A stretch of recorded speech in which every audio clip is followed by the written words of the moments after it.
Good evening, everyone. It's 7 p.m.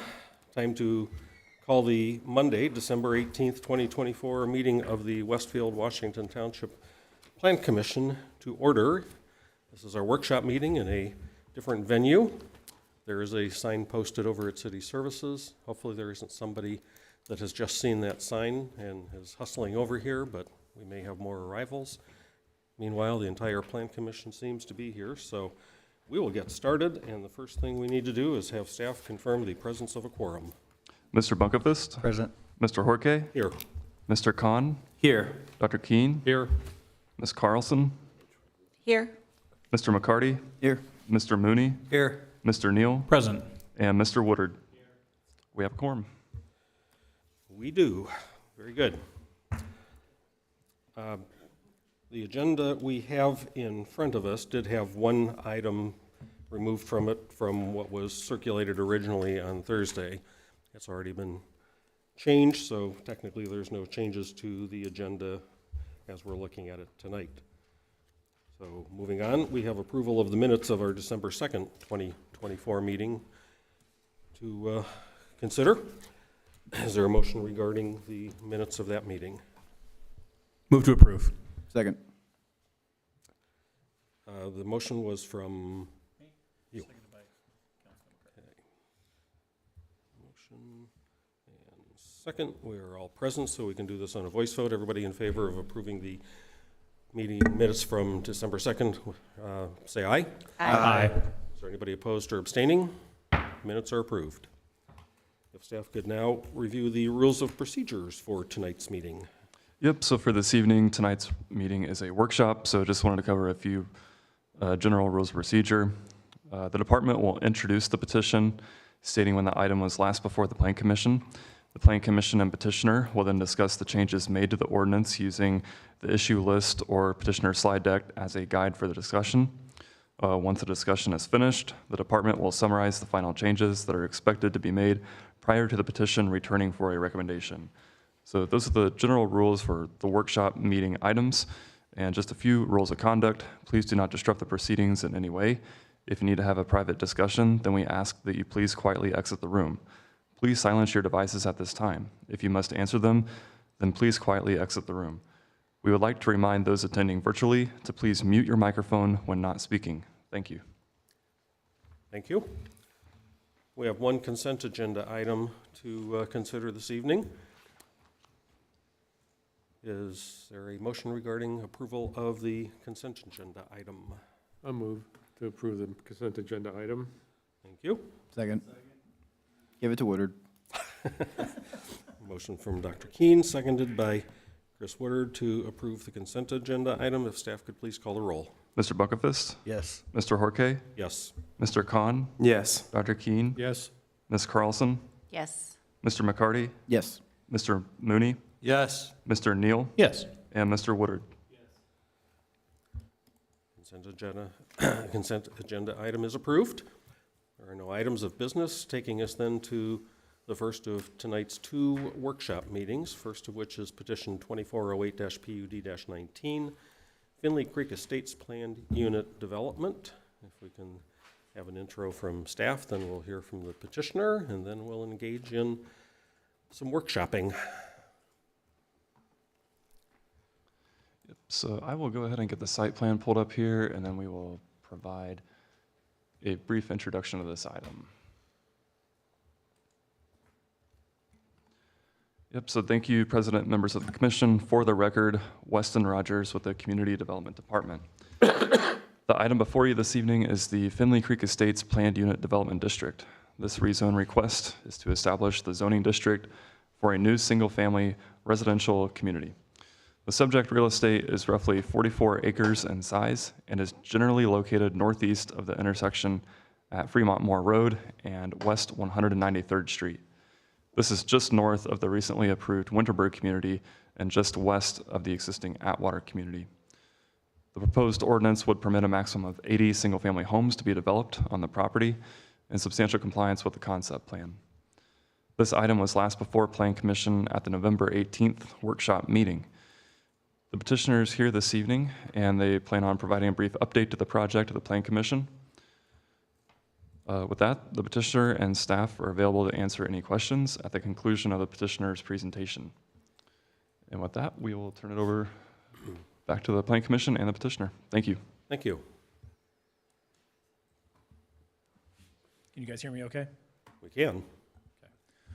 For the record, Rex Ramage, Pulte Homes. You might all be looking at me as to why I'm standing in front of you this evening. Pulte Homes and Arbor have an agreement in place whereby Pulte would take over this project. So that's the reason why I'm in front of you. Dylan Lee with Arbor Homes is here. Should you have any questions for Arbor? Your volume is actually fading a little bit. Sorry, I'll try to get closer. That's better. Thank you. If you see it again, just let me know. So anyway, Pulte and Arbor have an agreement in place whereby Pulte is going to assume the lead on this project. Dylan Lee with Arbor is in the audience with us if you have any questions for Arbor as the original petitioner. But what I would like to do is take a quick spin through kind of a summary of the changes and things that have been made throughout the life of the project, some new changes that Pulte would like to make from the last meeting that you all saw this at, and then we'll kind of go from there. So.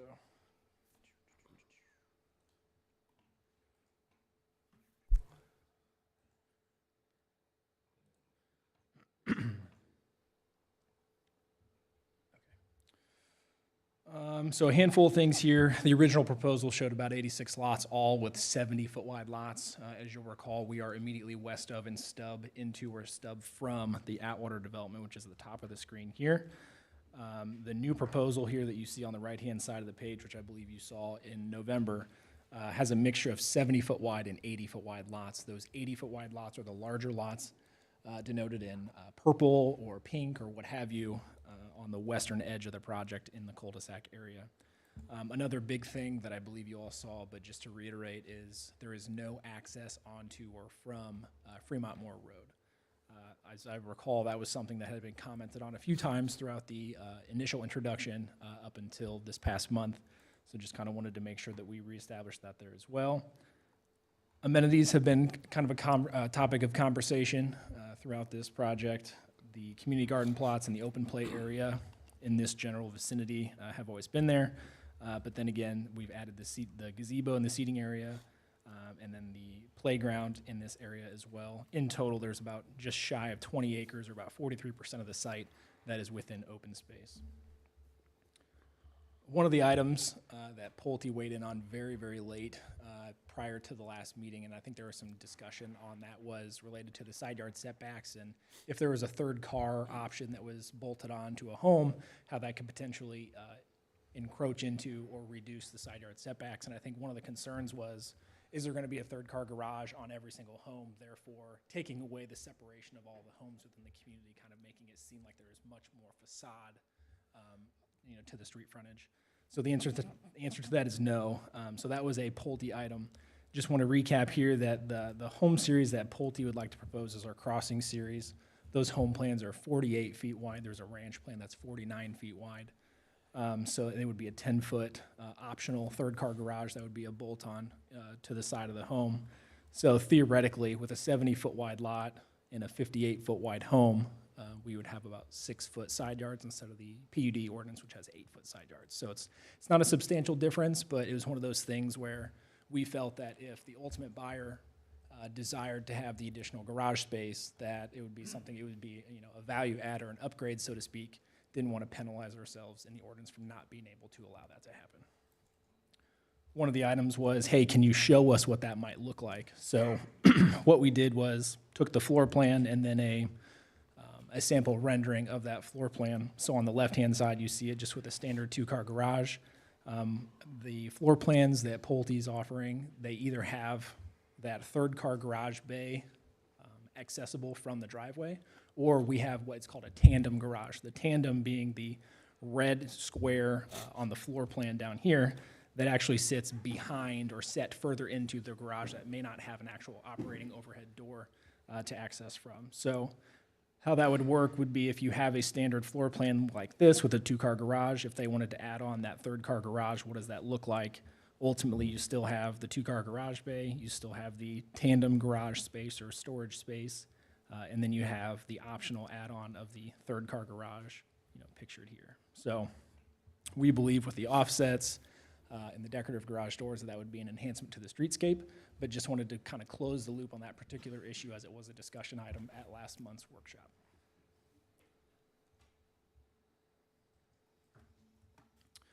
Not a change from last month, but just kind of wanted to reiterate, there are some icons on the site plan that are called for high visibility or rear facade enhancements.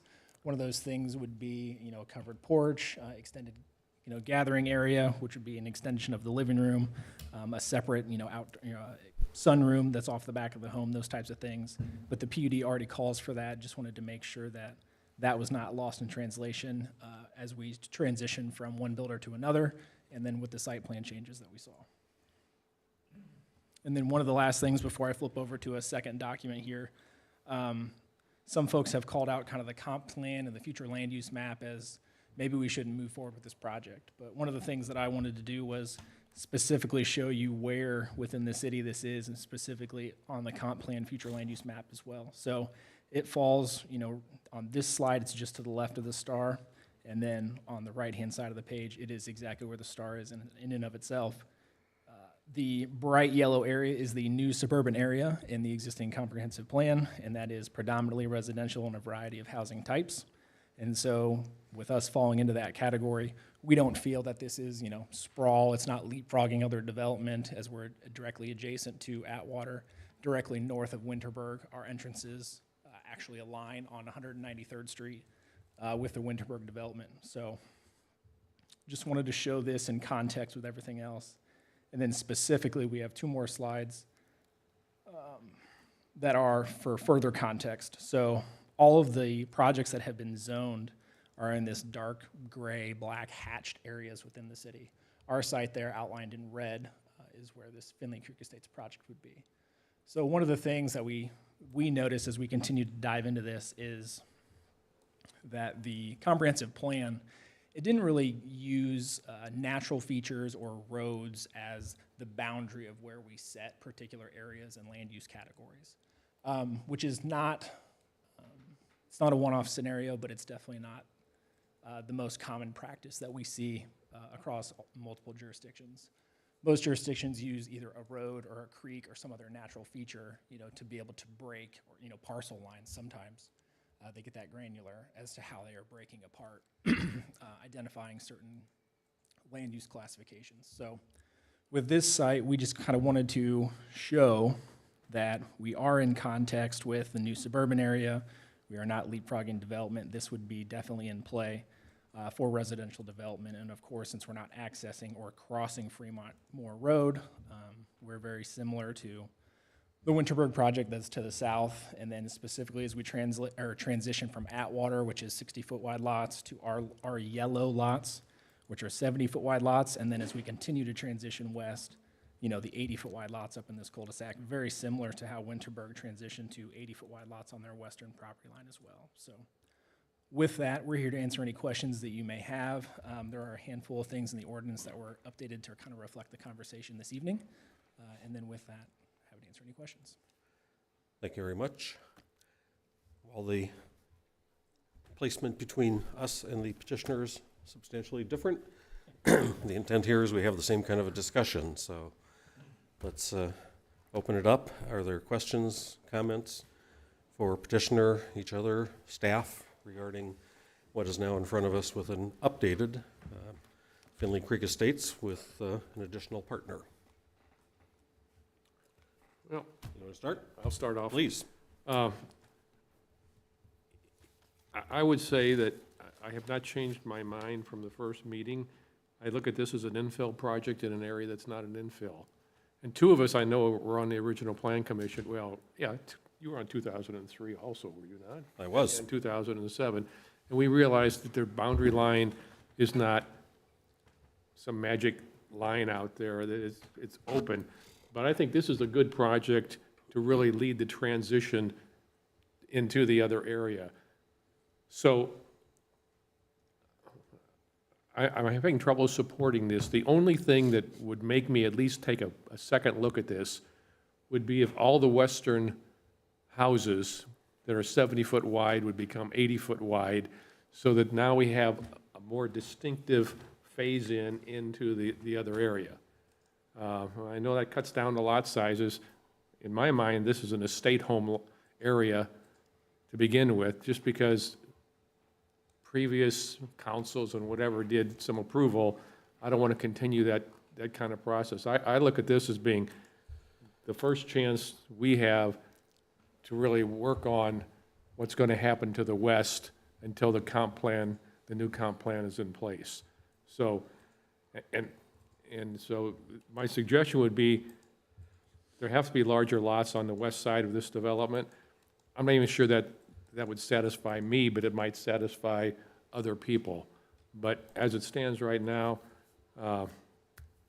this is, again, this is an infill project that's not in an infill area, so. Okay, thank you. I'll Other- jump in a little bit then, I guess. So it's been several months that Finley Creek's been before us, and there are a few changes. I guess throughout the process, there's been a few changes. I'll share a little bit about, again, my perspective, just to maybe get you up to speed a little bit, and then also my fellow counselors' perspective also. Looking across the street at Winterberg, I'll just be candid. I've had many conversations this year with staff, whomever, that project has weighed on me heavily this year and has been, unfortunately, one of my biggest regrets in my short period as being a counselor so far. I supported it ultimately just because we need infrastructure improvements out there. And so that's really what drives my mindset more often than not is what does it add to, what does a project, a proposal add to an area? And applying that kind of same scope to this, as Dr. Keene has said and we've said before, there's nothing necessarily really being added with this project because it is an infill lot. And to another point that he mentioned, I have also agreed that I see this as being more estate lots where you're getting then into probably the 90, the 100, the couple acre wide lots. That's just, whether it's Pulte or Arbor, it's just not that type of product that you guys provide. I'll also go back to the Atwater discussion that when I was just sitting in the audience in here and saw that proposal be approved, that was something that I was just as a resident not in favor as well of. So that's kind of just my perspective. I try not to diminish the work that has been done because I think in other areas of our community it'd be very appreciated, the work that's gone out into this. But then when you also incorporate the comments and opinions of my fellow counselors as well, who share similar opinion when it comes to just the comprehensive plan line. Yes, we've all looked at it and we understand the argument for argument's sake. I hate to bring up this project, might bring up some PTSD, and I know we're not through it yet, but just to help compare a little bit, Kimblewick, that same philosophy from the counselors is also applied to this. And so we know where that project may or may not stand, and so that can kind of be applied to this as well. So I don't want to ramble on and on, but I think that just kind of covers where we're at. If it's not necessarily Pulte or Arbor's fault, it's just the overall perspective of what we want out here in this northwest corridor as it continues to grow and develop. And are we continuing what has already been established to the east, whereas some of us realize that that may have been a mistake, or do we go towards those larger lot sizes, which I know many of the residents out here, because they came out in voicing their concerns regarding Winterberg, that's where their mindsets are. So it's just a lot of things to balance here, but like Dr. Keene, I'm still in the no pile for this, but thank you. I just echo the sentiment. I think I've been a no for a while. I continue to have that no. To Dr. Keene's point, the comprehensive plan isn't this fixed line, right? And so when you're looking, whether it's Kimblewick, which TBD or whatever it is, proximity to that line important, but more importantly, activity surrounding it. when it comes to corridors, key crossroads, and everything else. And I think this is one of those pinch points within the community now that we need to protect and preserve that estate living style in this northwest corridor, because that's what it is currently built to be. And I think continuing to support that is where I'm at, so I remain a no. Thank you. Other-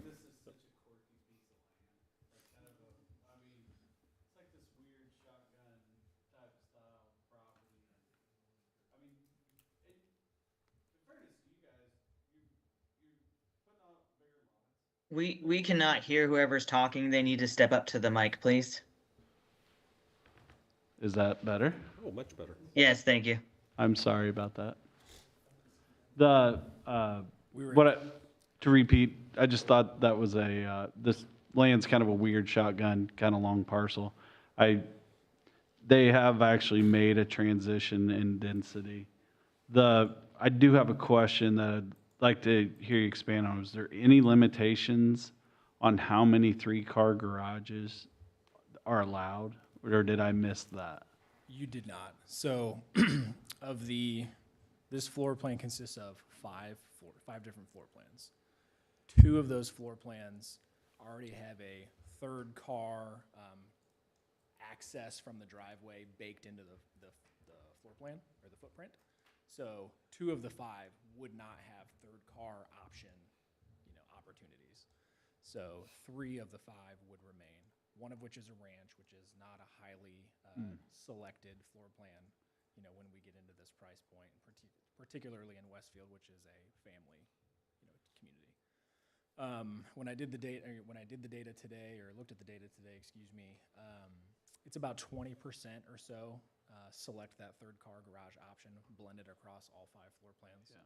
So if there were 80 lots, call it 5 or 6 maybe at most, that would select that option. Sometimes when we get to these kind of projects and it's, where my mind goes is, well, if I own that land and I was bringing this forward and I'm showing a transition, I'd say, hey, I mean, what gives here? Because I do think that just because it's not downtown doesn't mean this isn't ultimately the best use of the land. So I don't know. I've gone back and forth on this project since the beginning. I asked the Arbor guys last time they were here to show that transition of lot sizes, because I think that that tells a big story. And maybe not from just in your community, but like lot sizes from whatever's to the east of it. But And I guess not that it's going to change the mind of the folks that we've already heard of, but one thing that did not make it into my changes PowerPoint was someone made the comment at the last meeting of, could you do a different product line on the 80-foot wide lots versus the 70-foot lots? I'm not sure, Chris, if it was. yeah, I'm not sure. But what we had baked into the PUD ordinance, which we didn't really go over those changes, would be the 70-foot lots would be those traditional, homes here that are front-loaded. And then Pulte was going to commit to side-loaded homes on the 80-foot wide lots. It would be of the same lineup, Yeah. so they would be the same floor plans, but we could side-load them for a different viewpoint, kind of as we were to transition. Now, I don't think that's going to move the needle for the other 3 that Yeah. we've heard from. I'll not putting words in their mouth, but Right. What just for what's there. can you add to that? What you just said is what happens. What are the biggest lots like currently in Hamilton County lot widths that you guys are using? That would be do you have 90s or So we had one project in Carmel 2 or 3 years ago that had hundreds on them. That's probably the biggest lot size I've seen since I've been with the company for about 6.5 years. We Yeah. just don't do it. A side-loaded home can be easily fit on an 85-foot wide lot and accommodate this series and then the one above it. So that's kind of the sweet spot. Quite frankly, it's one of those things where once you hit that price point, as long as you have a big enough backyard that you can put your own pool in, you don't really care how big your lot is unless you're an estate lot buyer, which is a completely different profile of a buyer. Sure. Kevin, what are the widths on the lots next door? Aren't they 60s? At Atwater? Weston, sorry. Oh, no worries. Yeah, aren't those Atwater. 60s? I don't know off the top of my head, but when we looked at this at a previous workshop, I would have to take a look at the underlying zoning district and know, but I believe they're either consistent or smaller than what you see here. Thanks, Rex.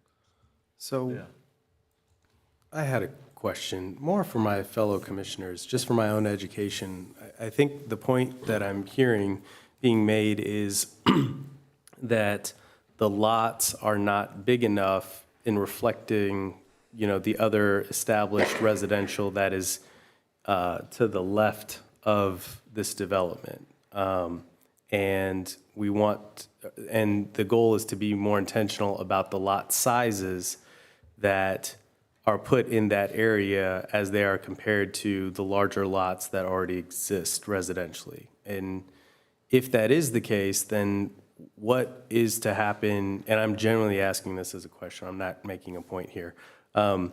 What is to happen 5 years from now, 7 years from now, when the rest of the land is sold and, divvied up, if that were to happen?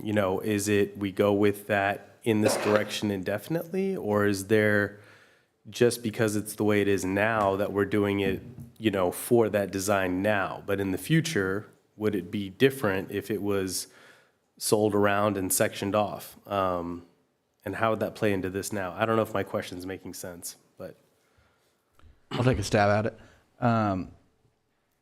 I think if you're talking about this specific piece of property, right, it's pretty clear that Fremont serves as kind of that western border to not have any additional parceling, right?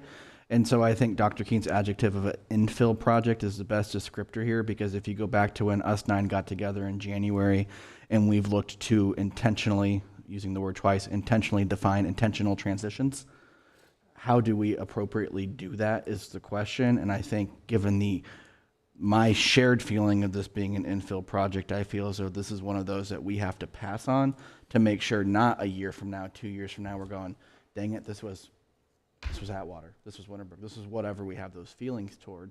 Because no disrespect, it's a great product type, and I think it has its place in Westfield. The size of the development to me isn't transformative enough to flip the script and say this is what it should be. And that's where I sit personally. I have one comment, and I'm counting on my memory, but didn't we talk about the comp plan and all the yellow lots were within the comp plan and the purple lots were not? And what does that comp plan say about this type of property and this type of development?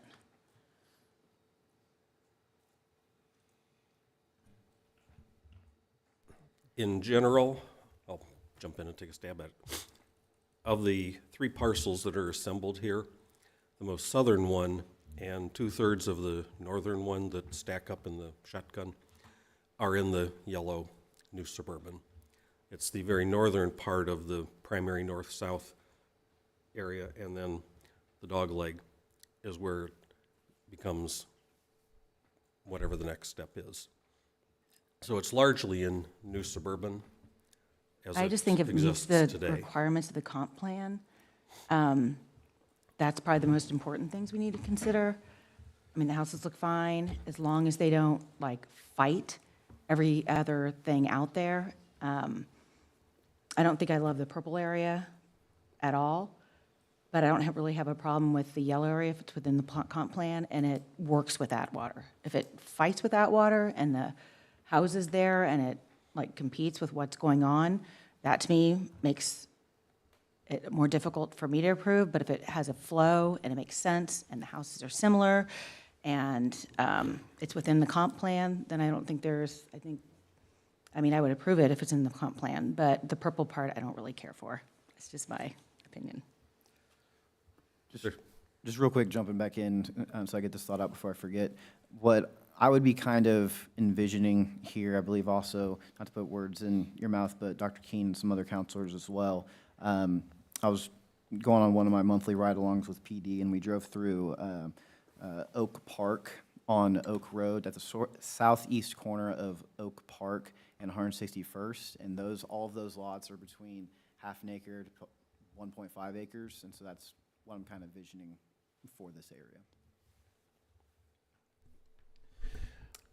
Mr. President, You want to jump in? please, I do. Okay. I kind of wanted to hear everybody first before I had something, which usually on the other way around. Well, you haven't heard from me. Often speak. Well, I did. I just did. You just jumped in. But I struggled with this at first, but now hearing more about the infill project, I think I agreed with for a while. But the map that you provided was, hey, it does kind of fit within this area, but as I hear my fellow counselors, especially on this end, that the line is nebulous, almost, right? We're kind of in this transitional area. I think what we've struggled with as a board is because we know a new comp plan is coming. We have an old comp plan. We know the vision of the mayor and the city council, but we kind of have all of these different pieces that make it difficult, I think, to kind of land where we need to land sometimes. I think this is kind of the first time where division is not the right word, but we're kind of pretty divided, which we haven't had in a while, or not since I've been here. I think my position is that, yeah, this is a weird piece of property. Yes, you're trying to do your best to make it work and make money and make a great place for Westfield, and I don't have a problem with the product and all those things. But I think as I've kind of heard, I think I agree. I think that because of where this is, because I think we would come to regret what this signifies in this transitional area. And it's just because it kind of falls in this map, it's not, it's not a permanent line. It's not like, oh, we've crossed this line and now we're here. And so I don't know, you may not want to take a stab at this or whatever, and I'm not a neighborhood designer by any stretch.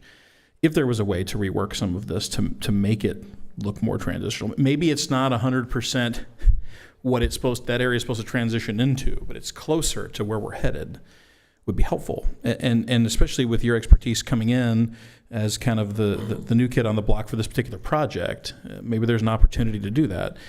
Mrs. Carlson makes a fantastic point that if it's in the comp plan, it's in the comp plan. But I think I err much more on the side of this is a transitional area, and it kind of starts to blend. It's kind of this gray, and where that's at, I don't particularly know. But I agree with Victor. I've kind of, I don't stay up at night, but I think sometimes about Winterberg and if we made the right decision.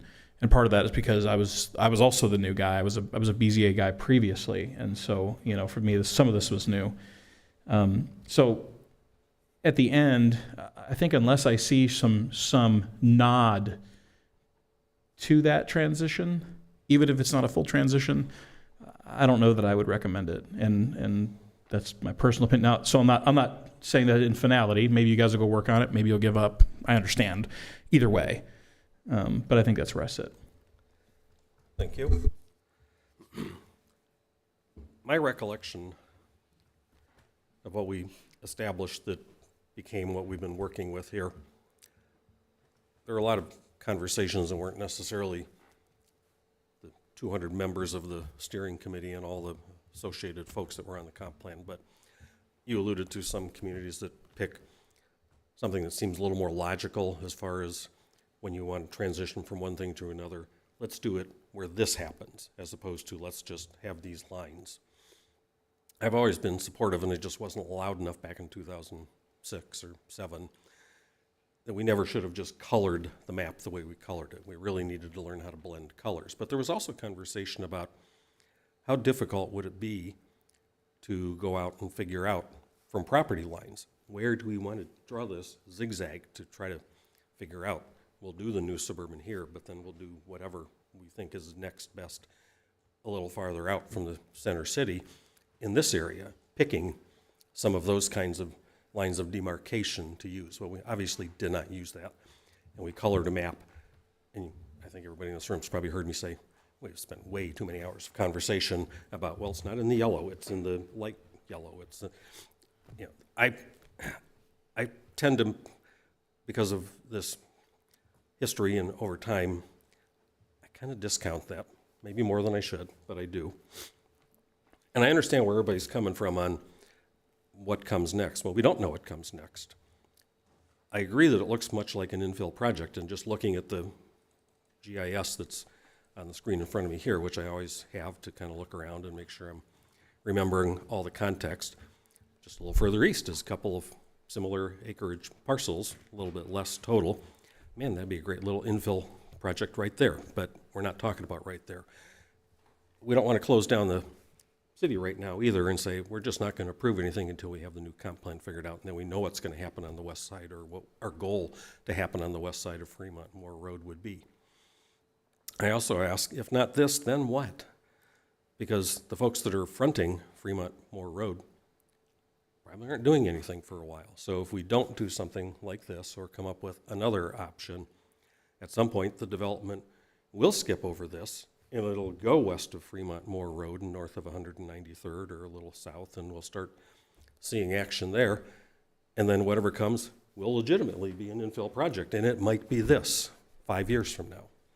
So that's kind of the way my mind is working. I am probably I think a small that's, category here where I'm looking more favorably on it than I think some of my fellow commissioners are, because those are the kinds of questions I'm asking in the history that I have that I'm thinking I about. think that's the point I was trying to make. Well, I was asking a question at the time, but that's what I was trying to get to, of like, 5 years from now or whatnot if it skips over. And I would hate for the message to be, don't buy the Frontier in Westfield. Don't take that chance, because, and I feel like they have done a considerable amount to move things in a more transitional. Maybe if we want even more than that, I could see that. But I feel like they're making a good effort here, and we need to also acknowledge that too. We need to work with them. I mentioned, if they fight each other, if these communities fight each other, they don't match and they don't blend.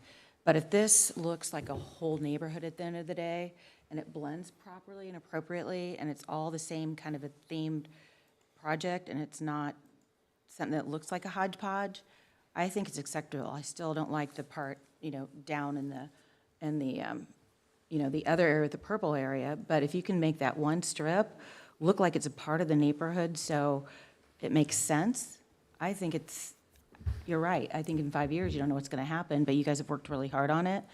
And as long as it's a community, if it just sits out here by itself, then it makes no sense to me. But if it's a community and it works together and it blends together and it turned out to be a great piece of Westfield, I think it makes sense, and it's in the comp plan. The comp plan today is what the comp plan is. Comp plan tomorrow, what's the comp plan is tomorrow. So today it fits, the purple part does not. I agree. What on the purple part do you not like? I actually think they've done a good job isolating it. So I don't know, I was just interested, what are you thinking? I just think it looks weird. It's like out there with nowhere to go. And I know you made it a cul-de-sac and took the entrance to Fremont Road out, but it's long and skinny, and you're not going anywhere toward that, undeveloped field. I almost feel like you have to have an exit. But I just think it looks weird. Honestly, that's it. So, To me, it looks less weird when it's oriented correctly. yeah, maybe I'm Because everything we have does the long way, but it's really not what it's going to look like. It's going to look like that. And I agree with that while this may look like the design came out of a committee, we don't want it to be like that, but I wasn't overly bothered by actually having an egress from Fremont Moore Road. I think it's fine if you go out to Fremont Road. I think a cul-de-sac there is, I don't know. Not I agree. It'd be more convenient for sure. I have a question, Victor, on this. Thank you. So Oak Manors are 90s to 100s. So do you think if Oak Manor or Oak Park? Oak Park. The Oak Park was very large. That's what was brought up You're talking earlier. about Oak Park. Yeah, Oak Park. Yeah. Yeah, Oak Manor. Oak Parks are probably more, you're right, probably They're, 120. when you look at GIS, they're more state lots. We're getting it's anywhere between the half an acre to 1.5 acres. Yeah. And that's a much more squared-off piece of property, too, that was easier to be able to come up with internal circulation streets that would actually have those kinds of lots, not just on one side of the street, but And all when around. you kind of zoom out on the GIS in that particular area of Westfield, it's kind of similar to what we're looking at here in the Northwest, where those larger estate lots are kind of in the middle of all the rest of the higher density housing. Again, it's not completely apples to apples comparison, but it's still relative to look at when we're talking about, okay, what's the next 5+ years out in this area, and how we do an overall transitioning with estate lots that already exist. And of course, it's difficult to predict the unknown, but I would also foresee that the majority of growth we're going to be seeing on the west side is going to be over off of State Road 32 by the new middle school area. So. I'm gonna point out, Westfield in 2003 and 2006 was expanding so rapidly, and there were so many things going on, that the comprehensive plan was not done with professional guidance. It was done by a lot of citizens, and I think they did an excellent job to put in concepts, not arbitrary lines. And I can tell you, I don't think there was anybody on either one of those committees that would have thought we would be talking about this area now, 2040 maybe, but not now. But I guess I'll go back to, okay, we approve this, so the next one that comes in looks a lot like this one, so when do you start stopping? And so I guess my feeling is, to me, this is where we stop. This is where we start getting into the estate home type homes or the larger lots, not because the comp plan doesn't say it or says it. It just seems like it's the logical transition to protect the area that's undeveloped at this point in time. So.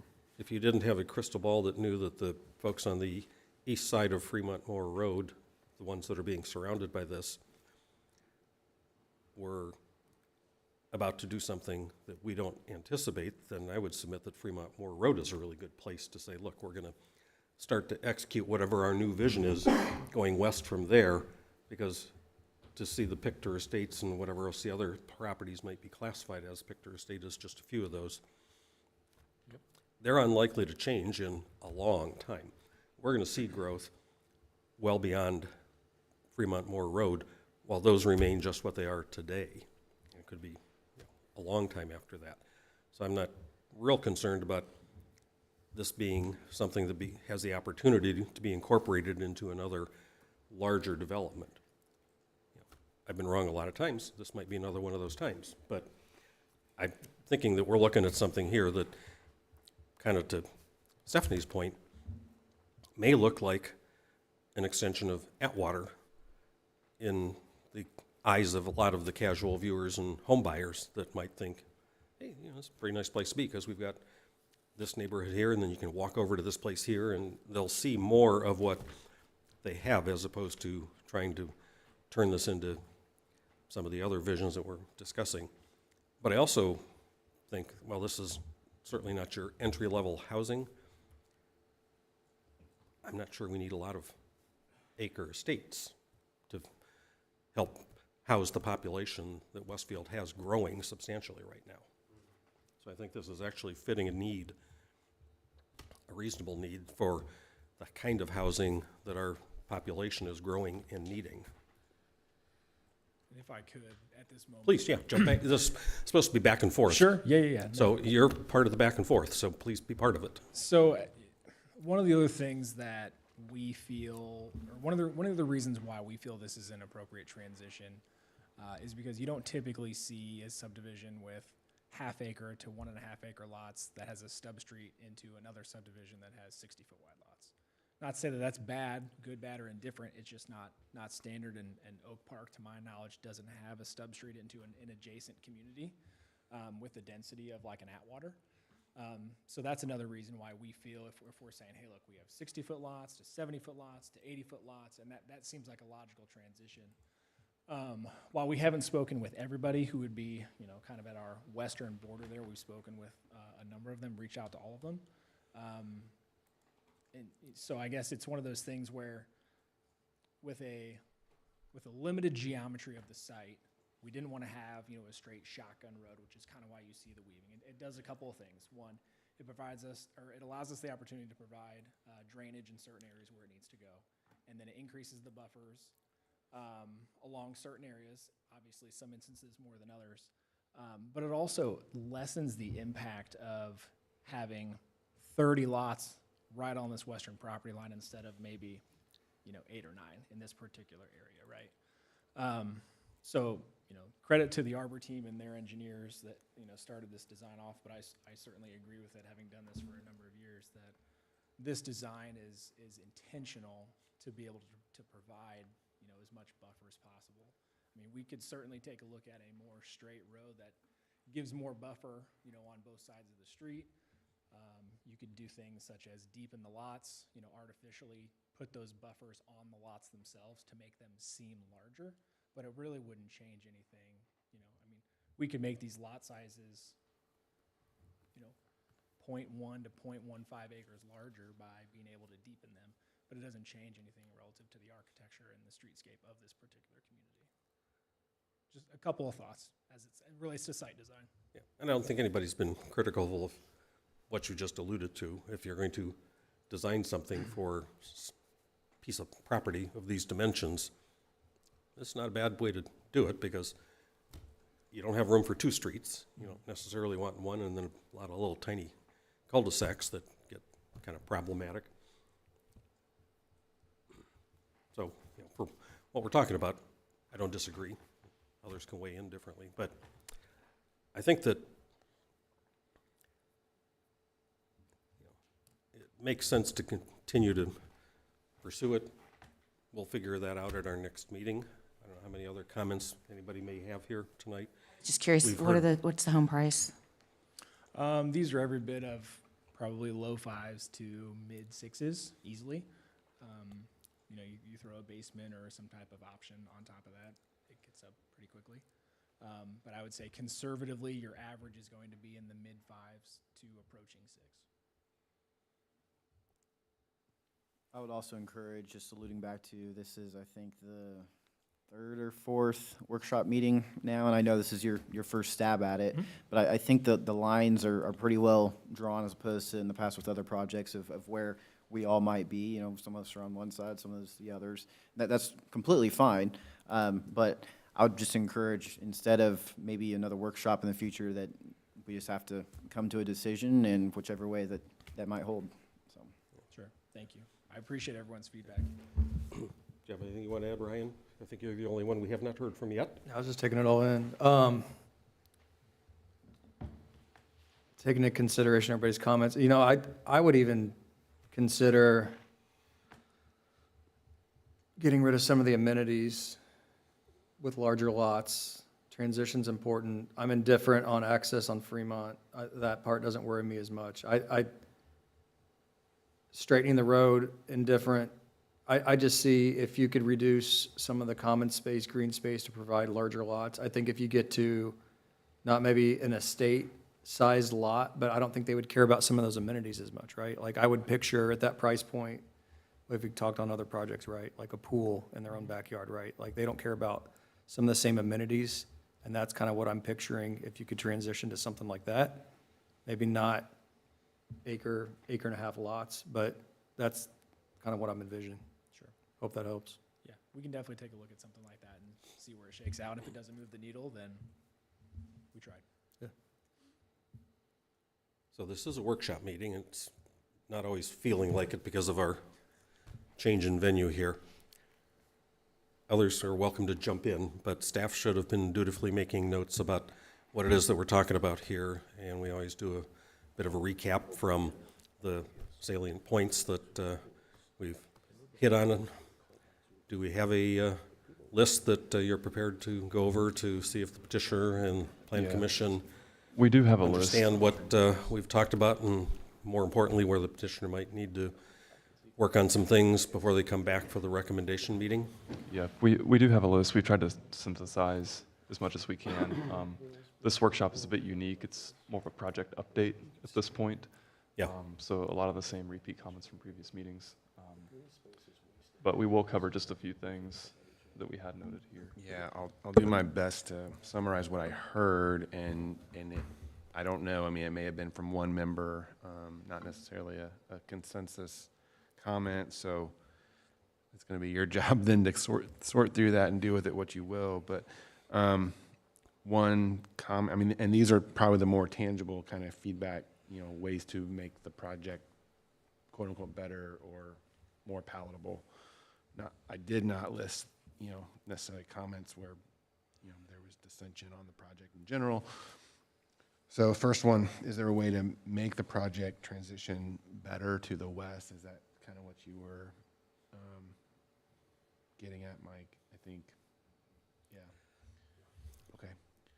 And then there's a little bit of a discussion about perhaps making the project blend a little bit better or looking more like an extension of Atwater. And then in that same conversation, making the cul-de-sac street blend better with the rest of this project. But then in contrast to that, there was a comment about possibly putting the entrance back on Fremont Moore Road. So those are kind of two different thoughts about how to deal with that northernmost part. And then this last discussion here, possibly consider enlarging lot sizes, reducing common areas to perhaps transition that way. Is there any other kind of more tangible comments, feedback from the Plan Commission that were missed?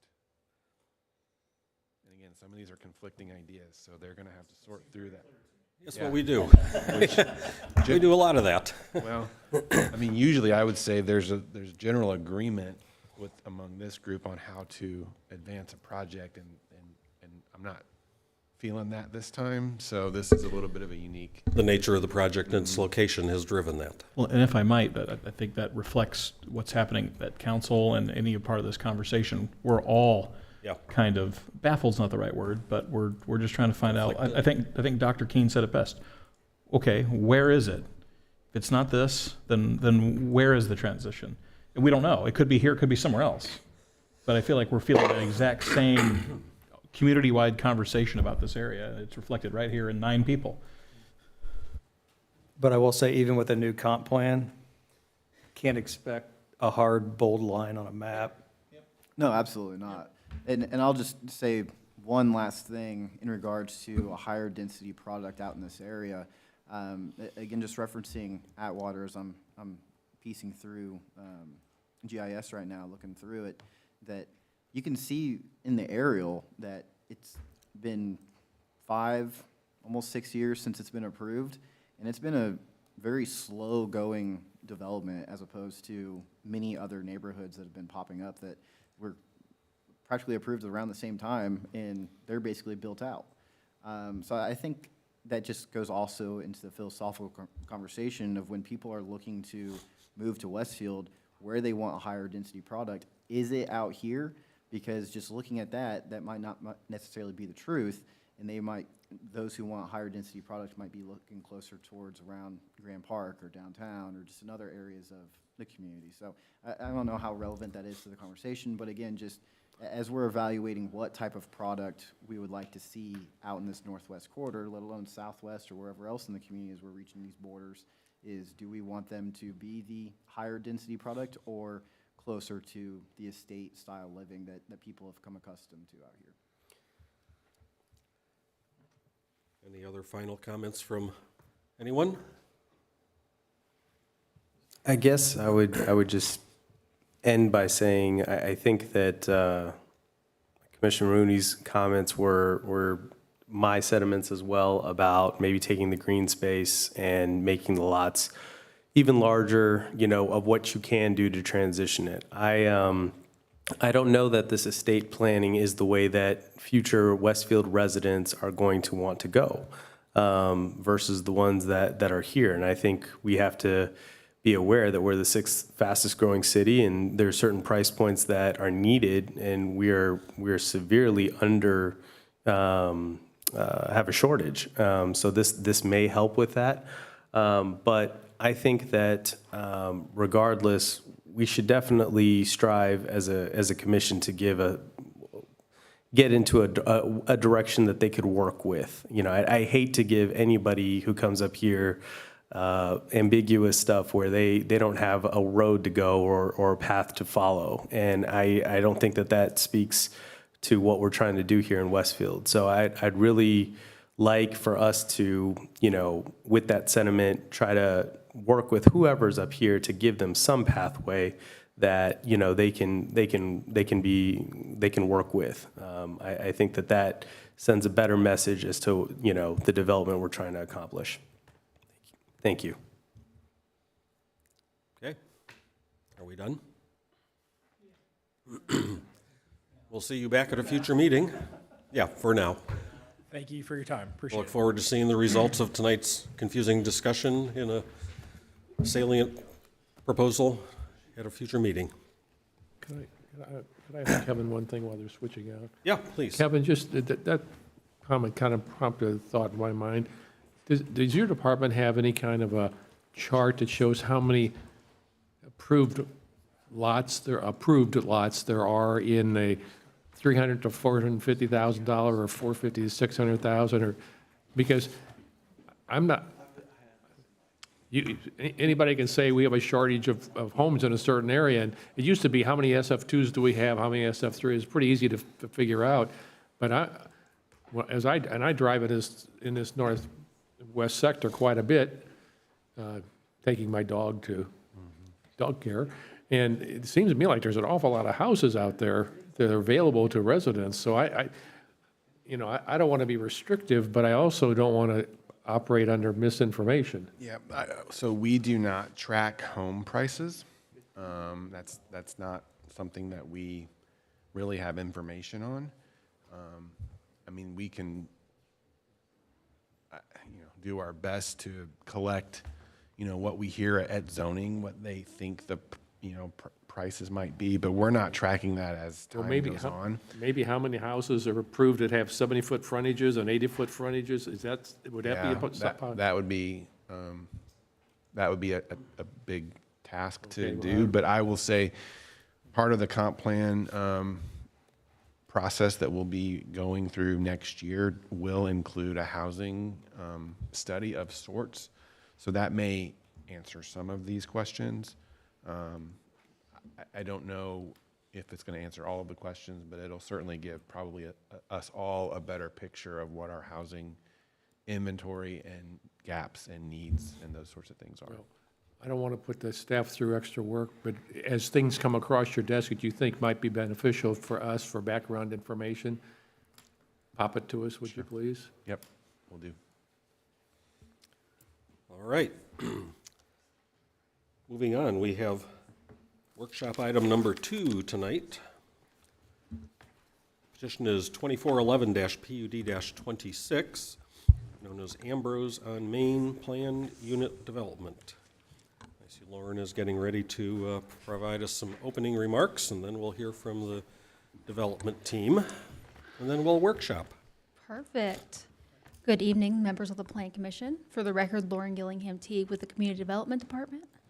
The item before you tonight is the workshop discussion for the proposed Ambrose on Main PUD district located on the northeast corner of 32 and Northeast Street, right there, right where this new roundabout will be constructed as part of the 32 project that INDOT is currently working on. This petition proposes a 4-story mixed-use residential building with commercial storefronts fronting on 32 along that south side there, and then on the west side, there will be some residential balconies overlooking East Street. So similar to other multifamily PUDs that we've completed recently, the development will be tied to the site plan, the landscape plan, and the architectural elevations included in the PUD.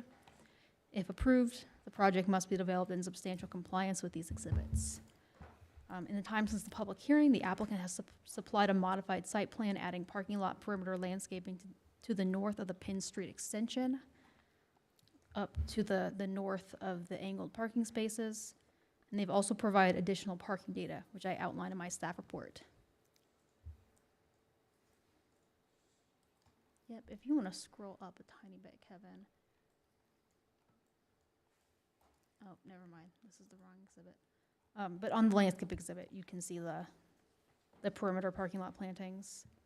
So yes, also parking data, which I've outlined in my staff report, as well as some additional public comments that we did not receive in time for the public hearing last time.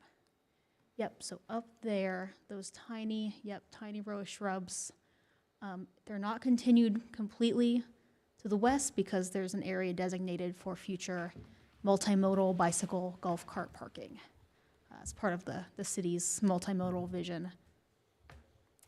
The petitioner is here to answer any questions, as am I. Thanks. Thank you. Welcome again. Thank you, Mr. President, members of the commission, city administration. I appreciate your hospitality in hosting the meeting tonight. Happy to answer any questions about Ambrose on Main. You have no further information that you want to present? Lauren has covered it for you totally. I'm happy to go through. I mean, nobody knows more about it than I do. I can talk about it as much detail as you want.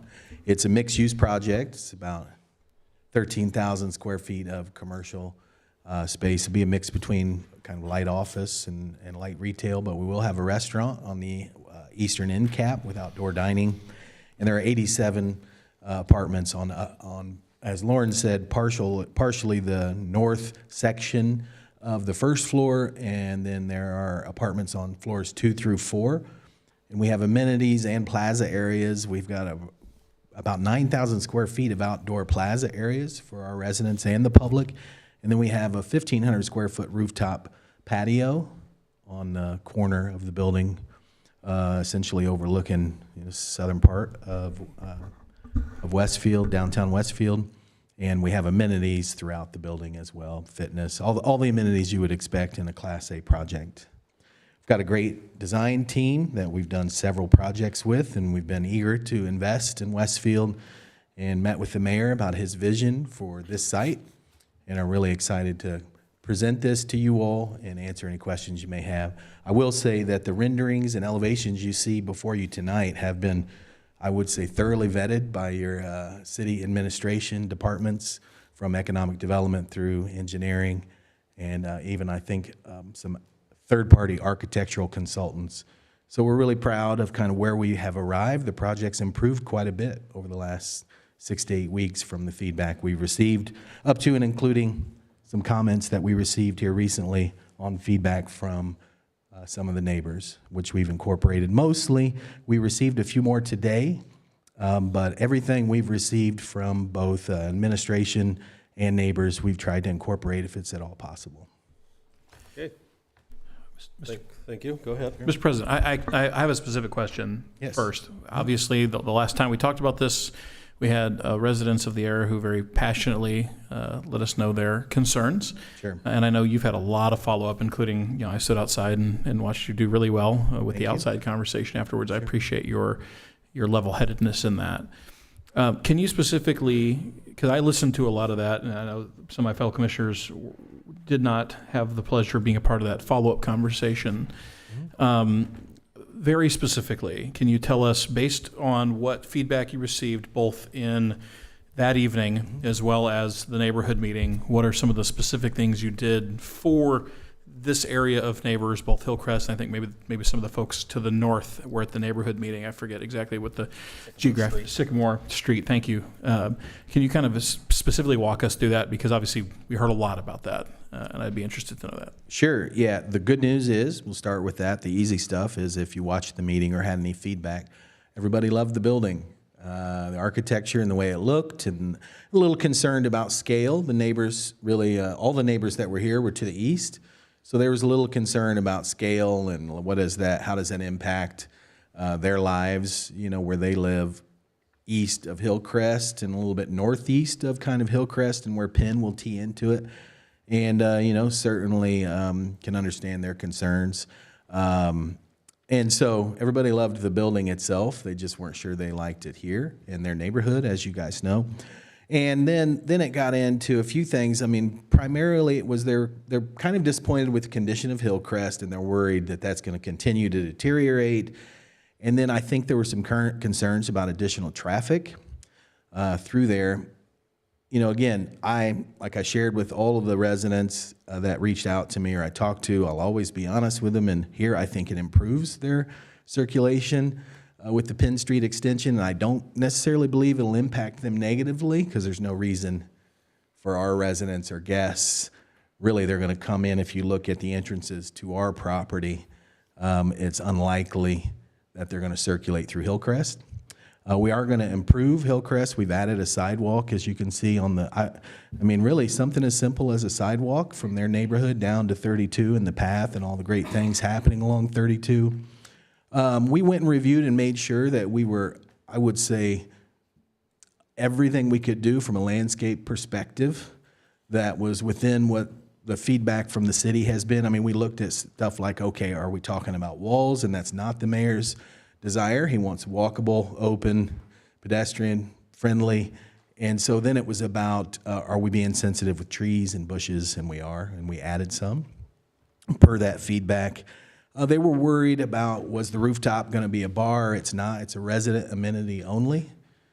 And so, and then the other, you know, this was the conundrum, is that they don't, there was a little bit of concern about, is there going to be enough parking so that people aren't parking in their neighborhood, but they also didn't like the parking lot being so big. So it's kind of just, potentially then that's a scale issue.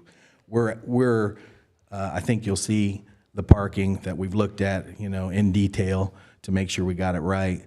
We tried to be as sensitive as we can, but we want to make sure our commercial tenants and residents are happy. I appreciate that. I think this project is overall very largely a fantastic project. I mean, my family is very excited. Obviously, there's a lot of people very excited about creating this downtown amenity and identity for our city. It's really fantastic. And I appreciate you going through all of that, and I'm sure you'll continue to work as you said, you've picked up some more things since, sure. You know, and we look forward to hearing about that. I think for staff, and this really isn't in our purview, but my position is anything we can do to alleviate the nervousness of these residents. I get it. This is a big change for that area. It's a necessary change. It's a big change. Even so much as signage that says residential parking only, or things, you know, we can look at the city doing to at least help give them some more peace of mind that they're not going to lose the neighborhood that they so love while we transition this area for Westfield's future. That would be my comment. I don't know where that goes, who that should go to, or who may be listening or not listening. But I think anything we can do to help alleviate that is low cost and helpful to them would be great. But I'm very much in favor of this project, and I thank you for your desire to put it here in Westfield. Okay, thank you. Additional comments? I will add too, sorry, I did think about something else. There's a lot of concern about the inconveniences of the construction, both ours and 32. So we committed to make sure we collaborate with both NDOT. We'll have signage. I mean, we share the desire to get to the in and out of this site when we're constructing. And we also want to keep people, they've had a lot of issues during construction of other things happening here, of trucks coming in and turning around and hitting mailboxes. And so we will be overly generous with signage, directional signage, and everything we can do during construction. And so that was something else you may see if you were to go back. No, yeah, I remember that, and NDOT's very notorious for not caring. So yeah, we really appreciate with your care. Sure. Thank you. Would it be your expectation that East Street's extension would be the in and out all throughout construction, as opposed to the more southern but easterly entrance that's on Hillcrest Drive? Yeah, we talked about probably having to do the Penn Street, at least the binder or whatever, that kind of minimum extension. So the Hillcrest, same for the Hillcrest folks too. How do they get out of their neighborhood as safely as they can? So we've talked about the order of operations, probably the Penn Street extension, to alleviate that access for everybody. Meaning, yes, onto East Street. Right. Additional comments? Yeah. So again, just to reiterate, Neil's comments that the last meeting, yeah, it got a little out of hand. And we probably weren't able to accomplish all that we would want to have accomplished in that meeting to have a little bit more clarity coming in here tonight. But I think we can move forward here, especially after receiving some positive feedback from residents that are on the agenda, them being in favor of the project overall. And again, with the prior comments that I already just mentioned, this is a huge change, but it's something that greatly adds to the area. And I'll go back to a comment that I made, or just more of an informational comment at the last meeting. It's not on the website anymore since we've updated the website, but going back to, I think it was 2016, the Big Hoffa's PUD that was approved there. So something is already approved there today to be able to be built. And so what we're really addressing here is basically the type of usage as well as the scalability and so forth. But if anything, as more investment comes into this area, that this is a $20+ million project, right? 27, Yeah. depending on how many more No, comments we're we upwards get, of $30 million. Yeah. Our goal is to get you to 30. Yeah, a great deal of investment is going getting into nervous. this corridor. Whether it be your project or, again, what NDOT's doing with State Road 32. So a lot of investment is coming into this area. That means that a lot of eyes are also coming into this area. And to the concern of the neighbors in Hillcrest, rightfully so, of it impacting their way of life that they've come to know, but then just traffic concerns and so forth. As you get more eyes in an area, improvements come. And that's something that's I've certainly experienced out on the northwest side and other areas of Westfield, that if you're able to get some sort of investment and you have already established issues, more investment then is to come. I'm kind of peeking around here on GIS, just to go back however far the Hillcrest neighborhood has been established here in Westfield, and I've gone all the way back to the 70s with the most clear images, and you could also see it in the 60s as well of when Hillcrest was established. So again, we're looking at a large time frame of this already being an established area, but as improvements come to State Road 32 and access becomes limited, then you also need additional access to get out of your neighborhood. And so if, you know, I don't want to put words in anyone's mouth or anything, but, you know, specifically if I was living here in Hillcrest, I would see having an extension here of Penn Street as an additional way to get in and out of the neighborhood as being a positive. Just to kind of also add a negative to a positive, one thing that is kind of given me some hesitancy, though, in regards to the parking there on Penn, is just the in and out of, as we get people coming to this area. And is that style of parking possibly the best for the area? I don't know. Again, I'll leave that up to the experts. But as you're probably going to be having more traffic coming off of 32 from the roundabout and East Street, well, how accessible then will be the northern part of the parking, because it'll be angled in the opposite direction. So how will people access that? So that's really the only issue that I wanted to bring up, because several things have been addressed and this has been vetted by many people. So just, again, as many issues, especially in our downtown, come to is about the parking and how that might be handled in a better way. Thank you. My thought is, I think it's a beautiful project. I think it'll be a huge asset, but I just go back to the families that we witnessed that showed up a couple weeks ago. I would do everything you possibly can to appease them and make sure they're comfortable and their children are safe. And I don't know if that sidewalk goes in first or if that goes in when the road's repaired, but hopefully they have a nice new road and a nice sidewalk where they can enjoy living in the space that they purchased.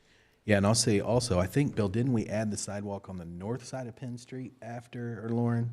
So we actually added the sidewalk north of Penn Street and really tried to create as much circulation as possible for the folks who live northeast of here, including, you can kind of see the sidewalk that goes actually through the parking lot and through the breezeway. Those are additions to this project over the last 6 to 8 weeks. And again, to try to create some safer circulation for folks in that neighborhood. And I agree. And what I shared with them is we share in our desire for that entrance off Hillcrest to be nice. We've got a major, substantial investment for the folks who live here. So we'll likely mill and resurface at least a portion of that.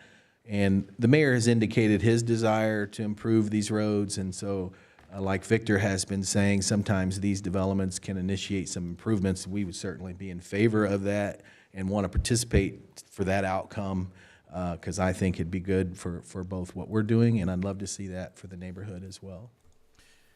On the parking, since it was mentioned, is there going to be specific parking for residents, and then there will be open parking for the rest? Because obviously, with mixed use comes kind of that commingling of the same area. One of the advantages for our commercial users, I mean, you know, everybody has an opinion on this, but the surface parking that we can get relatively near to where the restaurant is, people want to be able to park. And so we've tried to think about, there's going to be a natural division, and including where we put the elevator. And so I think you'll see first naturally and organically that'll happen where the folks coming to the retail are going to park in the southeast corner generally. And our residents are probably going to park in the middle to northern areas.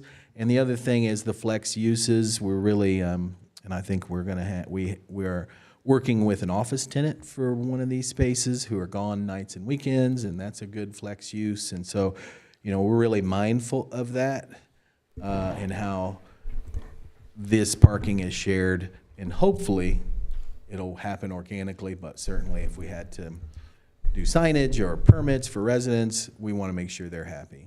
Right. Yeah, that makes sense. And guiding where employees of the restaurant, Right. you know, some things about how we manage parking. Yeah. I think this should work well. Okay.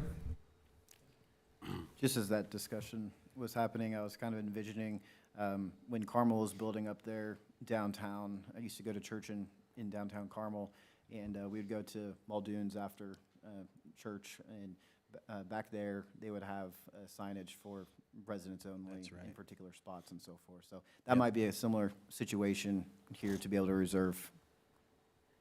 Yeah, a certain number of spaces for sure that residents know they have when they come home. I agree.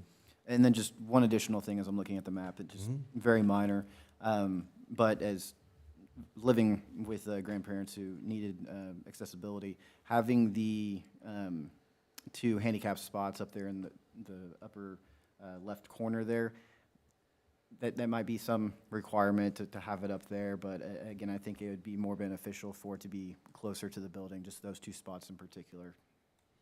Yeah, that's a good point. I think those, if you're talking about, I'm not able to navigate, but let's make sure. It's right off of East Street in the very. Oh, the across the north side of Penn Street? Yeah. Oh, yeah. I agree. Yeah. Because we do have, and maybe we can also think about the handicap spaces that are a little bit to the east as well. Yeah, I agree. I agree with you. And we might be able to move the two you see along the north-south end. That's where the elevator is, but we probably can add a few near the retail closer to the building. No problem. And then I will say that we are going to have both ramps and stairs down to the 32 path. That was, again, kind of some collaboration with the city to make sure we were connected from our project down to 32, the path along 32. Thank you. I'll just, To my left. I'll just briefly Please. echo my sentiments from the last go around. You know, President Horka, you mentioned earlier it'd be, when you first did the comprehensive plan, it'd be kind of nice to have a map that shows the details and everything else. And so it's refreshing to start the 2016 Grand Junction Addendum and kind of have that in some capacity and understand that guiding principle is in place for this project, and refreshing to see a use indicative of a comprehensive plan addendum. So with that, I appreciate the project. Comments to my left. Yeah, it's pretty wild to see this stuff happening, right? Like it's awesome, and I do feel for the neighbors. I understand because change is hard, but I mean, this is a substantial project that is going to bring a lot of investment and money and good into our city. So first of all, as I've looked at it, I applaud you guys. This is a very cool project. Thank you. We appreciate you bringing stuff to us like this, because Yeah. this is going to make our city better. I assume this is all subsurface storage on drainage. Correct, mostly, isn't it? Yeah, Bill, our civil engineer. I usually just answer and then look at Bill and hope I was right, but we've got the civil engineer here tonight. So yes. Okay. No, thanks for, this is awesome. Thank you. I just wanted to also say thank you. I've said this before and will continue saying it. Being the first is not easy. You have to go through a lot and, deal with a lot of things that you may not if somebody else already set the precedent. And the fact that you guys are, willing to do that and pioneering, in this way is extremely, we're very grateful, for that. Seems like an amazing project. It's the start of something amazing for Westfield that's really going to help us develop the way that we should. I appreciate all of your efforts, towards the community and the families that are there. Obviously we want to keep their safety in mind as we're constructing, but I really, really appreciate it, and I think it's an amazing project that's going to be built well and built to last. Thank you. Yeah, thank you.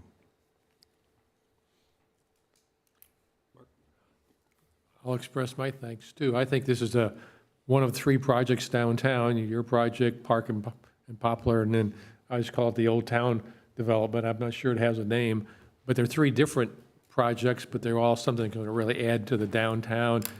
They're enough in the core that it'll expand out and just really make for nice anchors for a future of downtown Westfield. It's just nice to see, and I do appreciate working with the residents in the area.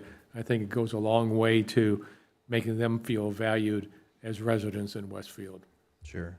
I mean, I sympathize. I said I'm not there to try to change their minds. I'll listen and I'll always be honest with them. And, the way they feel, I can't try to minimize that. And the first test that we have to have before I even approach the mayor, Janelle, is, are we proud of it? And are we going to be a good neighbor? And I really feel good about how we've delivered projects and maintained them and treated the neighbors.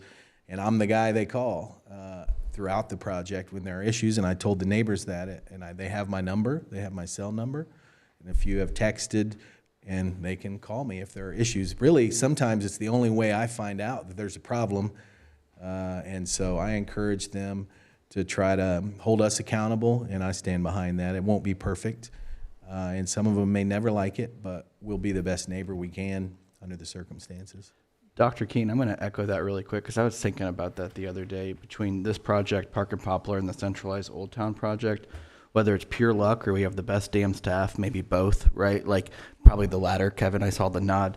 Just the strategic anchoring of the downtown corridors with how this has been approached thus far has been very, very well done. And I just appreciate the staff, the administration's vision to be able to do that, because it really sets the tone in all key areas of that downtown vision in an incredibly efficient way. So, agree. Thank you.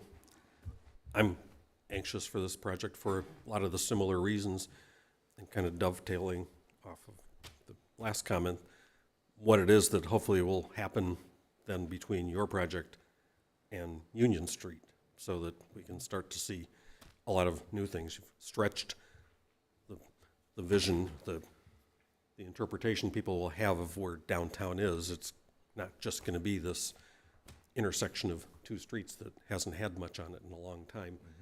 Getting a little bit better, but you'll start to think, oh yeah, it goes a little farther. And things like, we've got a couple of other developments that were good. Field Brewing, certainly among them, has established themselves there. But you're multiple stories, and this corner is going to really get us more on the map. And hopefully you and your competitors will find other pieces of property you want to do similar wonderful things to. Sure. So, any other thoughts or comments? Excited about the project. I grew up here, so to see this happen, nice showcase piece. My only thought is, on the north side of the project, I know there's a lot of math that goes into parking and the schematics and all that. The angled parking, I just want to make sure that there's good thought process around flow of traffic, right? I hope it's extremely successful and there's a ton of people in this corridor. I don't want to see it be a deterrent with parking as people are trying to navigate through the parking lot, especially with all the connection points. I think you've done a nice job fitting the project in there. We got a roundabout coming, good connection points. I just worry about traffic flow, so. Thank you. Sorry to keep talking, but as others talk, it brings up thoughts of just prior projects. So just to hit that home with the angled parking, and it kind of being in a main thoroughfare now. Back in, what was it, 20 or 21, when, it was 20, when we considered Portillo's, there was an issue then with the parking coming off of State Road 32 there at the very, very back of the parking lot. And it was, I believe, a commitment at the time that the only people that would be parking in what would be these similar spots that you would be backing out into possible oncoming traffic would be staff for Portillo's. And so kind of a similar situation here. Would this northern parking area possibly be able to be dedicated just for the staff to the restaurant to possibly help alleviate some of the concerns of incoming traffic? Or just, again, just trying to come up with some sort of solution as, again, we'll have more people coming in from East Street as opposed to we'll having from Hillcrest. Yeah, so I'll give a few comments on parking, and our civil engineer is here, and we can look at this any way that the Planning Commission and administration, and including some comments from council. First answer is yes. Ideally, we would have the staff park furthest away. That's reasonable. The other thing we talked about here is with the angled parking, because Bill and I had a lot of discussions after we received some comments, and I still see this as pedestrian-oriented versus thoroughfare, and this angled parking actually creates more of a calming effect on driving because there's the perception and reality that a car could be backing out or people could be navigating in and around here. So that was one issue when we talked about it, and certainly this maximizes the number of spaces we can fit, and we're kind of really already kind of right there at the PUD requirements. And so, but we're going to explore other potential ways to park this and just make sure that we get it right, but not lose too much of our parking count. I think that would put us in a position where the project would have to probably change in its current form if we lose, more than a handful of spaces, really. And ideally, I mean, this is a good problem to have as long as everybody's happy, but this is likely the last places people are going to park that are visiting or living here. And if that's the case, it means that we've got a very successful project. And yeah, it's not perfect for those residents and maybe not perfect for the folks that are driving through Penn, but it's also, I don't think, uncommon for downtown. And so it's like that. It may not feel like a downtown project today, but I think our goal is that it feels more like that when it's built out. That's kind of my long-winded answer. Yeah. Did I hit the keynotes on the parking, or if I missed anything? Yeah, I'll keep this short. If you could state your name. Oh, for the sorry, record. Bill Butts with Kimley Horn and Associates. If you look at a lot of downtown areas, if you look at the city of Franklin, downtown Noblesville, not too far away, you look at things like Hamilton Town Center, everybody's squeezing the cars a little tighter, and they're angle parking it to slow people down. I mean, I think we can all agree that people go way too fast down Penn Street. There's a bunch of 20-mile-an-hour speed limit signs with the Wortley gigs on top, and I know a minivan blew past me just sitting outside waiting for the meeting. So anything we can do to squeeze people and make people feel a little uncomfortable, they're going to slow down. And I think this design with the on-street parking will do just that in the same way it's done it in downtown Noblesville, same way it's done it in downtown Franklin, same way it's done it at Hamilton Town Center and others. Mm-hmm. When you look at Clay Terrace, when you separate the drive from the parking, people just fly down Clay Terrace Boulevard in the same way that they just fly down Penn Street right now. So that was the intent, and that's what Shelby and I discussed almost ad nauseum as to what the best approach would be. So you should design some angled parkings for us on Penn Street. And the other thing here is we'll add a four-way stop at Penn Street and Hillcrest, because that was a concern. So that'll be another traffic calmer. So now, are people going to be turning the corner there off East Street onto Penn Street? Yeah, and that's why we didn't include any angled parking there to hopefully create a little bit of a decel effect as they hit. What we want to create is a little bit calmer diet in terms of traffic flow. Absolutely. And I appreciate this conversation because that's exactly what I think as well here with the rest of Penn Street, as I hear from neighbors, and then just standing out here during whatever's going on, you see people just flying down. It's crazy. So that will certainly be something that we'll have to address here in the future, city-wise here on Penn Street. But this will be a good start to provide that opportunity for traffic calming. So I appreciate, again, this discussion being had. I was just going to consider speed bumps along Hillcrest, because you're going to now drive, as people understand how this flow works, they're going to start coming up Hillcrest to park in those spots. And speed bumps would definitely keep people moving kind of slow, because I'm back again, safety, safety, safety. Can they do that, though, with snow removal? Because we were told in our HOA, can't do that. There's speed bumps a lot of places. But with city snow removal, that could do that on the street? Public streets. I don't know. Well, in every conversation I've had with Public Works about this exact discussion, it's always that it's preferred not to have speed bumps because of snow removal. Yeah, they take them out pretty easily. Yep. Some members of the public A that, variety of issues. say, some members of the public that know that every now and then you may have to call 911. I don't want them to have to slow down getting to my address. I just want those kids and families to I've be never safe, been a fan of whatever that. it That's another takes. issue as well, emergency access. I sure hope not. Anyway, I think we've heard from everybody. You probably don't have much of a list to recap for us. on this. I will echo, though, just the comments about angled parking on downtown streets, especially being a good kind of traffic calming measure. You see that a lot of places, so I think we're probably on a really good path. And for me, I always have to remember this is this is a public street. It kind of looks like it's part of a parking aisle, if you will, a parking lot or a parking aisle. While it does kind of feel designed like that, it is actually a public street, Penn Street extended. So, and I do think we'll probably start to see some more of this type of treatment in our downtown streets as we redevelop. So really, that is kind of the only, in terms of within the scope of the boundaries of this project, the comments, kind of the more tangible comments that came out of, that I heard from the discussion tonight was, really kind of reevaluating the angle parking layout on this site. So if there's anything else, again, kind of specific to within the boundaries of this project and not necessarily outside improvements, because those were discussed too, and those are all valid. I've got some notes on those, but related to this particular legal description, that's what I noted. Can I ask one more question? Sure.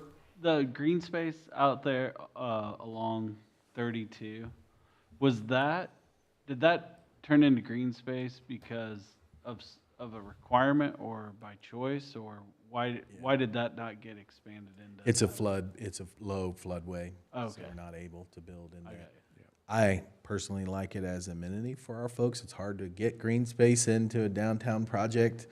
I think it's a nice buffer and amenity and all the things, so we're not going to neglect it. I hope it becomes a place people go to enjoy. So we'll make the best of it, but we can't develop there.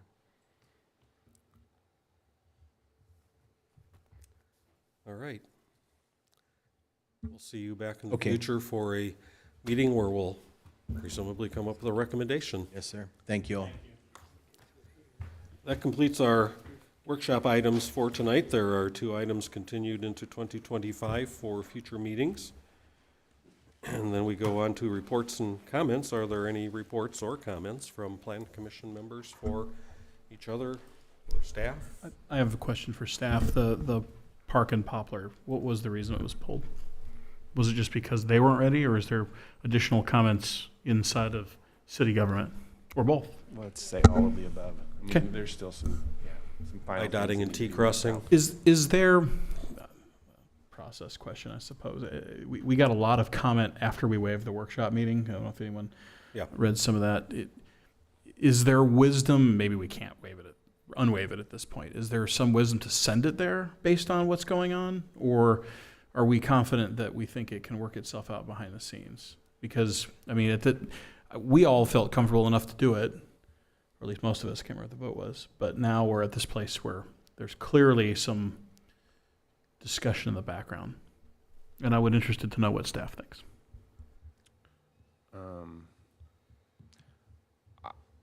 I am confident that the remaining issues can be worked out behind the scenes. I'm not, from what I'm aware of, I'm not sure that they're necessarily zoning-related land use things Okay. that this body would Great. consider. Thank you. We can't unwaive our waiver, but the petitioner, if there would be some reason that it might be beneficial to have one, can always say, Sure. can I show up at a workshop meeting after all? And we would, of course, say, it would be our pleasure. We can't unwaive a workshop meeting by what? We can't just decide that we've waived your appearance at a workshop meeting. Let's have you after all. Under statute or under our rules of procedure? It's our rule, but it does feel like, toothpaste is already out of the tube, right? I mean, you can't. Oh, I'm not trying to push that. Yeah. No, I understand that. I'm talking, if there was some reason to do so, I guess this is now just a process question. I'm not advocating for that. Maybe that's an offline conversation. Yeah, I appreciate that. Maybe we need to think through that a little bit more, but my initial reaction would be once waived, always waived. Yeah, I mean, again, unless the petitioner requests Yeah. otherwise, Yeah. then they can always choose to do that. Yeah, But just curious. I don't know that this body should be bouncing back No, and forth. no, on I'm Once we've approved something, we can't unapprove it. That's right. I think we don't want to set that kind of a tone. Well, We can also, though, certainly look forward to No, somebody I with understand. influence saying, hey, petitioner, would you no, I kind of think that maybe you should? So No, you I understand ask. that. I'm just learning from, is there a statutory perspective that keeps us from doing it rather than, it certainly also just doesn't feel good, and I understand that. I don't. Yeah. Yep. Yeah. Yep. Yeah. No, I understand. Thank you. And then just to kind of hit home, that any issue that would be relevant to this body regarding Park and Poplar, whatever is the holdup is just not those issues for us. They're more regarding economic development or how certain things will pin out, particular like with the plaza or whatever. But again, that has to do with the beautification of Park Street that we as council have already approved funds for. So it's just discussions ongoing of how are things going to look and develop and so forth. So, yeah, we're good regarding this body with Park and Poplar, but do you want me to jump into? While you're, controlling the mic, why don't you just go ahead and fill might us as in well. on the last council meeting that had kind of a lot of fun. Yeah, we did. I'll be brief, but if anyone has any questions, happy to answer as always. That we started the meeting with a huge undertaking that's been not just this past year with this new administration and council, but the prior administration as well over the last couple of years regarding the Grand Park agreement with what came to be in fruition, GPSE.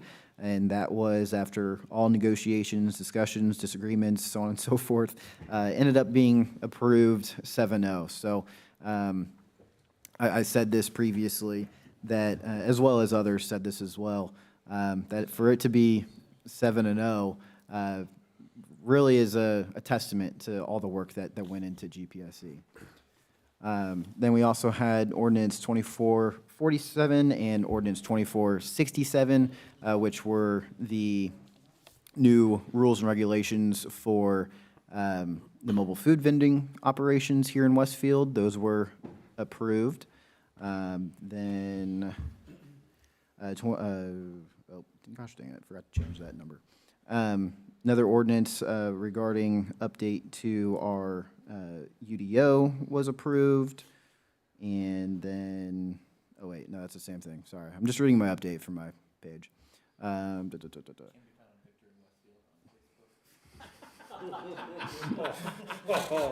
Yes, thank you.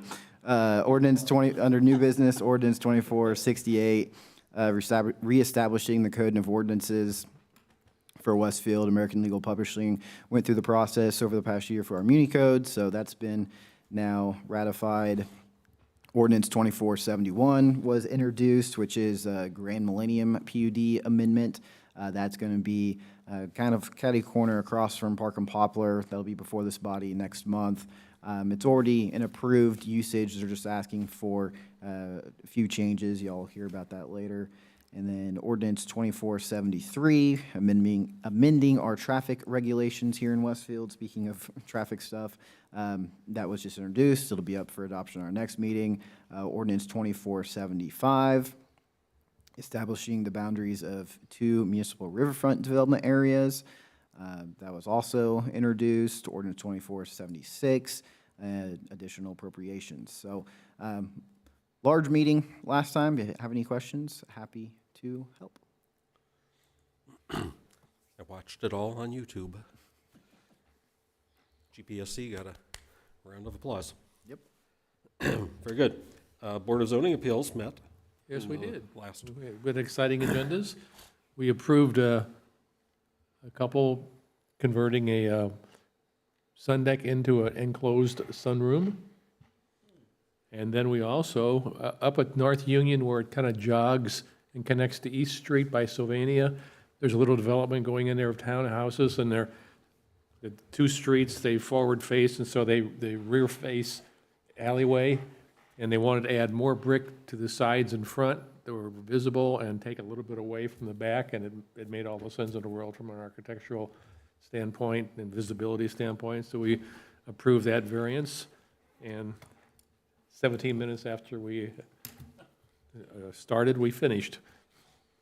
Kudos. After determining that we were not meeting again, Plat Committee met again. One of the items was similar to what was at BZA. There were 2 things related to a PUD that the Hinkey Group has up around 191st and East Street, one of which was this townhome development.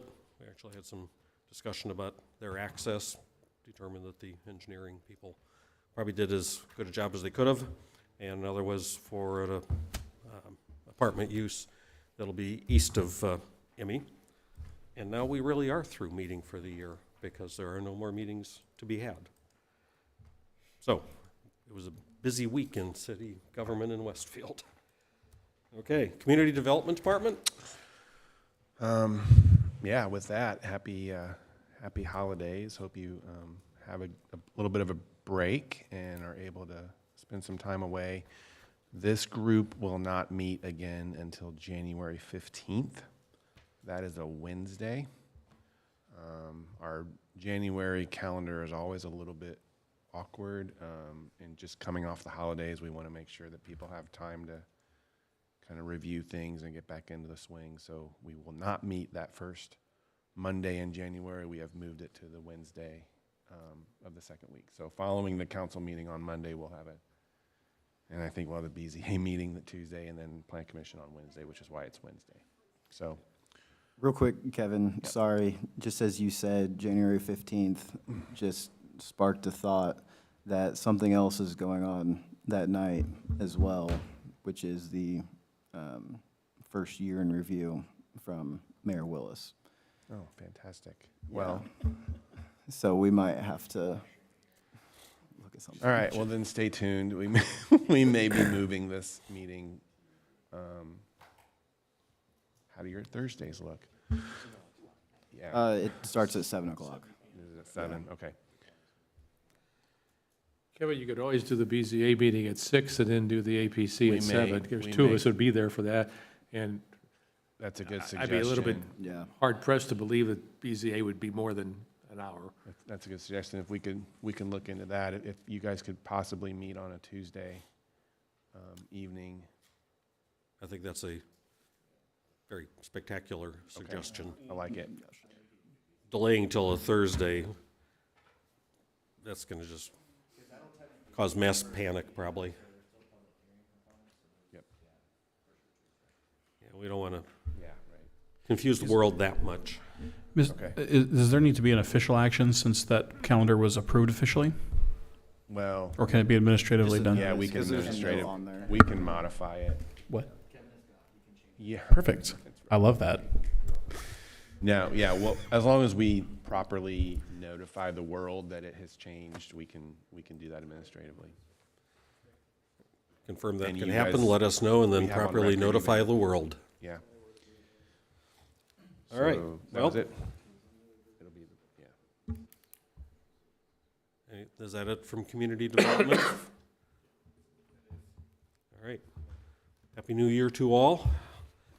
It's now time for a motion to adjourn. So moved. Second. I was just trying to be Victor. That's what I thought it was.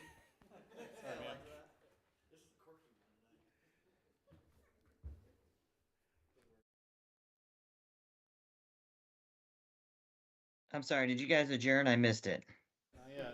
We have to vote, but we're all here so we can do it on a voice Who vote. first and seconded that? I motioned, First, second. second. Oh, sorry. Yeah, Thank I you. was- Like I was speed. just trying to take my notes, that's why I was delayed for a moment here.